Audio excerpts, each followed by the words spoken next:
Andrés Chazarreta, recopilador de muchas obras y, bueno, una persona que en definitiva hizo una enciclopedia enorme respecto de lo que era el folclore argentino, diverso, desordenado. Por eso, hoy es el Día del Folclorista y nosotros queremos decir presente, ¿eh? Por supuesto, claro que sí, lo vamos a hacer de la mano de un referente local. Le damos la bienvenida a Enrique Alcoba, director de Abriendo Surcos. Enrique, muy buenas noches, ¿cómo le va? Muy bien, y muchas gracias por la convocatoria y muchas gracias por visibilizar, por poner en las pantallas de la gente esto del Día del Folclorista, que tiene que ver obviamente con referenciarnos en don Andrés Avelino Chazarreta, patriarca del folclore, un iniciador de todo esto.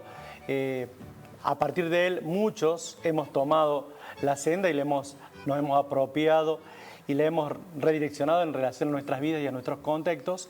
Pero también un maestro, un artista, un músico, un bailarín, un recopilador, todo esto, un gestor. Todavía en esa época seguramente no se hablaba de gestor cultural, pero realmente fue un gestor cultural por una parte, de poder ver desde su cargo de inspector de escuela, que ese fue el comienzo. Él, como inspector de escuelas en Santiago del Estero, comienza a ver en el interior esto que la gente no veía o que lo veía como algo que no tenía demasiada importancia. Y él puede decodificar la importancia que tienen estas manifestaciones que se daban en el interior de la provincia. A partir de ahí también reunir músicos y bailarines, todos gente que eran básicamente que hacían música de manera espontánea y que bailaban de manera espontánea también, darle un sentido estético a esa propuesta y animarse a irse a Buenos Aires para presentar ese espectáculo. Uno ha pasado ya casi un siglo, y por ahí creo que no puede dimensionar lo que tiene que haber sido salir de Santiago del Estero para llegar a Buenos Aires y presentar esto que era algo extraño para los porteños, que era extraño para los argentinos, ¿no? Entonces, me parece que es muy importante este reconocimiento del Día del Folclorista en la figura de don Andrés Chazarreta. Está muy bien eso. Hablaste recién de contextos. Tanto ha cambiado la vida de aquel entonces, es más, desde ayer, antes de ayer, ha cambiado tanto. ¿Qué es hoy el folclore? ¿Qué significa la juventud, los nuevos, los que se suman? ¿Qué otro mensaje traen? Yo creo que por ahí discutíamos, y son temas que salen y que salen y que salen y que tienen que ver con si el folclore, con si no el folclore, con lo extraño, con lo foráneo. Y en realidad el folclore tiene que ver con los procesos culturales donde distintas manifestaciones se van entramando y van generando, desde una cuestión de hibridación, nuevas manifestaciones. O sea que nosotros decimos, bueno, la samba, por ejemplo. La samba es una danza que tiene origen negro. Nadie lo diría. Tiene origen negro. Su origen está en la costa peruana y viene bajando y va conformando una serie de danzas que son hermanas o primas hermanas, como quieras decirle, que son la misma danza que va tomando forma de acuerdo al paisaje, porque el paisaje, convengamos que también nos modifica. No seríamos los mismos si en vez de vivir en la pampa llana, viviéramos en la montaña, seguramente.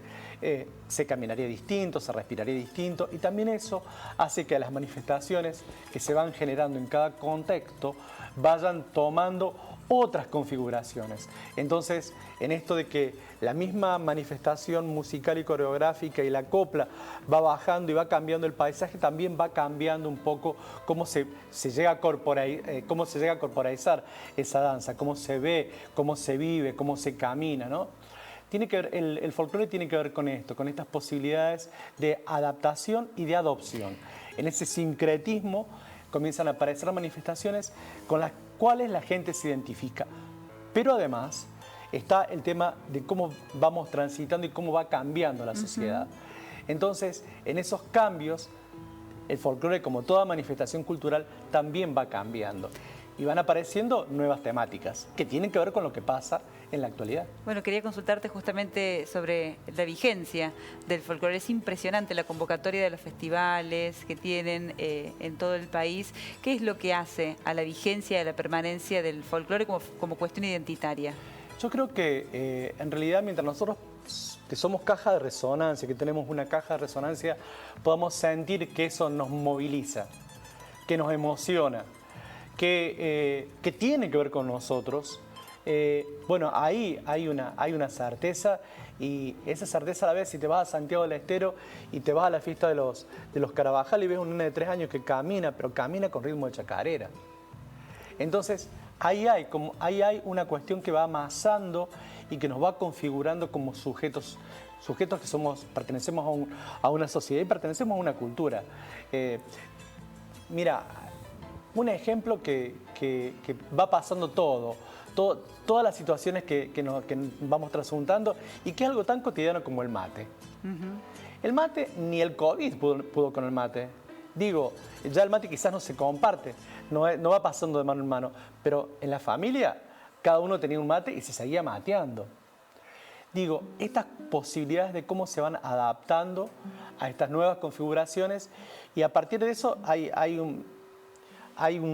hasta un paladar que está culturizado. Vos vas con el mate a otra parte y lo perciben como algo que no es bueno, que no sienten el placer o la fruición que sentimos Claro. nosotros por la mateada, porque nos lleva a muchas cosas. La mateada siempre nos lleva a un estado de introspección si estamos solos, a un compartir si estamos entre varios, y nos lleva también a con quienes hemos compartido mates. Y los temas, que son temas que siempre tienen que ver con lo social, o con lo familiar, o con estarnos contando cuestiones, tiene que ver con todo eso. Y de algún modo el mate sintetiza esto que vos me preguntás, la permanencia, la existencia. Y creo también que los medios de difusión, sobre todo, han colaborado en que se visibilice el movimiento que hay en el interior. Claro. Por ahí teníamos como algunas referencias que eran centralizadas desde Buenos Aires, los grandes festivales en Buenos Aires, y también hay grandes festivales en el interior que no tenían la pantalla y la resonancia para todo el país. Quizás tenían la pantalla para la región. Claro. Y ahora hay un cambio también en ese sentido. Bueno, dijiste el mate, dijiste paladar, también hay una cuestión muy presente que lo vivimos diciendo, lo que tiene que ver con la gastronomía, cultural. Sí. Hay un libro que ha editado la universidad en el cual has tenido una preponderancia notable respecto de comidas y el folclore en las comidas también. Sí, claro. Por supuesto que además de aconsejar el libro. Sí, ese libro se llama Convite y en realidad tiene toda una historia que tiene que ver con la pandemia y con la post-pandemia. Cuando nos retomamos las actividades presenciales, conocimos gente con las que habíamos estado en contacto por pantalla 2 años. Nunca nos habíamos visto. De manera personal, nos encontramos ahí y se dio todo. Estaba todavía muy presente el tema de la pandemia, la gente estaba como distante. Y bueno, comenzamos a pensar con Lucila Maya, mi compañera de trabajo en el PEAM, en los talleres de folclore e identidad, porque de ahí surge esta propuesta, qué estrategias podíamos estar pensando y compartiendo. Y salió el tema de la comida, y fue una cuestión muy fuerte, muy movilizante, donde lo que propusimos es como si te dijéramos a vos, o Marina, o a vos, ¿por qué no pensamos esa comida que no volviste a comer, que tiene que ver con tu infancia, con los sabores, con los olores, con las texturas, con los movimientos de la casa? Y comenzaron a aparecer historias maravillosas que tenían que ver con eso, y también las recetas. Ese libro fue muy fácil porque en realidad es un libro colectivo, comunitario, donde aparecen distintas historias de unos 70 adultos mayores que van contando cuestiones muy personales.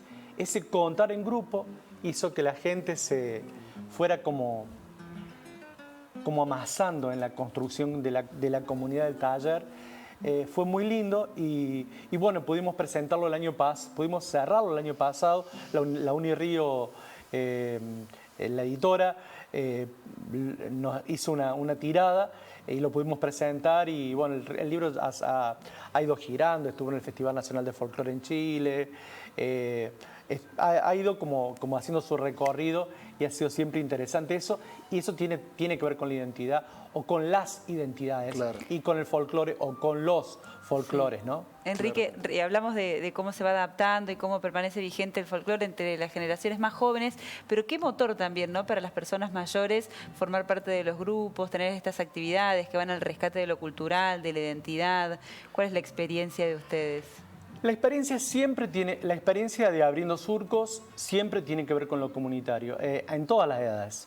Y siempre tiene que ver con un paso más. Bueno, cómo nos vamos conformando en estos grupos donde se experimenta el baile, donde se experimenta la música, pero también se experimentan distintas otras actividades que tienen que ver con las artes, como modo de entrecruzamiento, con la historia personal, con la historia familiar, inclusive con los niños, ¿no? Donde hay momentos donde también están los padres como parte de esa propuesta. Y en esa construcción es bastante fácil poner metas que parecen imposibles. Bastante fácil porque muchas veces hemos repetido es casi como un juego, cuando todos nos ponemos hombro con hombro, es posible hacer. Lo que por ahí parece como imposible, como difícil, en este hombro con hombro, aunque los tiempos sean complicados, aunque haya habido un cambio. El Abriendo Surcos va a cumplir 50 años de trabajar en Banda Norte y desde Banda Norte, o sea que ha habido todo un cambio que tiene que ver con la configuración de la sociedad y también con la configuración de las nuevas infancias, las nuevas adolescencias. Pero siempre hay como una clave en poder entender y comprender que solos no podemos, que la única forma de poder tiene que ver con lo grupal, tiene que ver con lo comunitario y lo colectivo. Y eso está implícito en cualquier manifestación folclórica. Aparece eso. Enrique, querido, gracias por tu tiempo, ha sido un placer. Y gracias por tu trabajo. Muchas gracias a ustedes. Por muchas visitarnos. gracias. Y van a estar bailando. Lo vamos a hacer. Bueno, qué difícil. Un milagro sería. Gracias. Gracias.